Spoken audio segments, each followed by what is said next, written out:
नुआपड़ा जिला खड़ियाल विधानसभा निर्वाचन मंडलीर बीजेडी विधायक प्रार्थी अधिराज पाणिग्राही आज नुआपड़ा उपजिलापालଙ୍କ कार्यालय निज नामांकन पत्र दाखल करिसेंती। तांको सहित बीजेडी जिला सभापति मनोज मिश्रଙ୍କ सह हजार हजार वरिष्ठ बीजेडी नेता और समर्थक माने एक विराट रैली रे आसी उपजिलापालଙ୍କ कार्यालय पहुंचीथिले। राज्य सरकार जेपरी भावरे राज्यर विकास करिसेंती और मान्यवर मुख्यमंत्री नवीन पट्टनायक शासन काल रे खड़ियाल अंचलर जेपरी विकास करा जायछि ताको देखि लोके संतोष अछंती और एथर से प्रबल जनमतरे विजयी हेबे बोली श्रीजुक्त पाणिग्राही कहिथिले। एहा पूर्वरु विधायक प्रार्थी अधिराज पाणिग्राही खड़ियाल स्थित मां ठाकुराणी मंदिर रे पूजार्चना करी आशीर्वाद भिक्षा करिथिले। सेठारे खड़ियाल बोडेन और सिनापाली ब्लॉक रो हजार हजार समर्थक पहुंची तांको समर्थन करथिले और एथर विपुल संख्यारे तांको विजयी कराइबे बोली कहिथिले।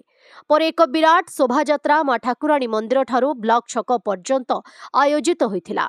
उल्लेखयोग्य जे श्रीजुक्त पाणिग्राही गत निर्वाचन रे कांग्रेस दलरू विधायक भावरे निर्वाचित होइथिबा बेले एथर बीजेडी प्रार्थी भावरे प्रतिद्वंदिता करुछंती। खड़ियाल निर्वाचन मंडली रे तांकर बहुत लोकप्रियता थिबारु से सहजरे एथर निर्वाचित होइजिबे बोली राजनैतिक समीक्षक माने कहिसंती।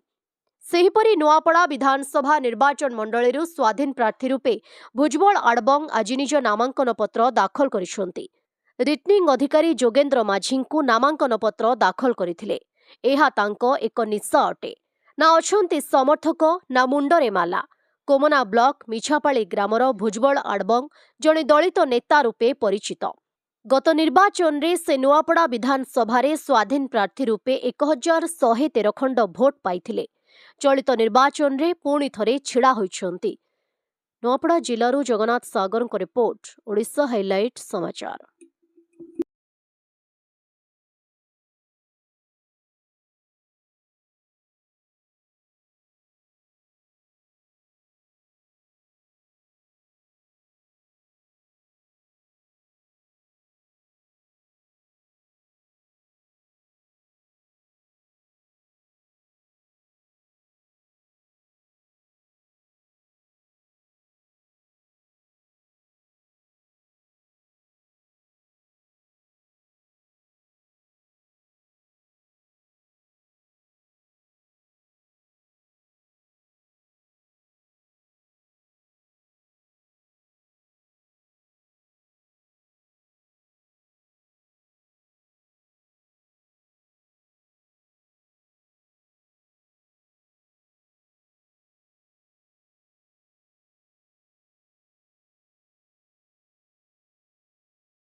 खबर दुनिया रे जोड़ी हेबा पाई सब्सक्राइब करंतु ओडिशा हाइलाइट समाचार को आउ दबे दियंतु बेल आइकन को सर्वप्रथमे खबर पाइबा पाई।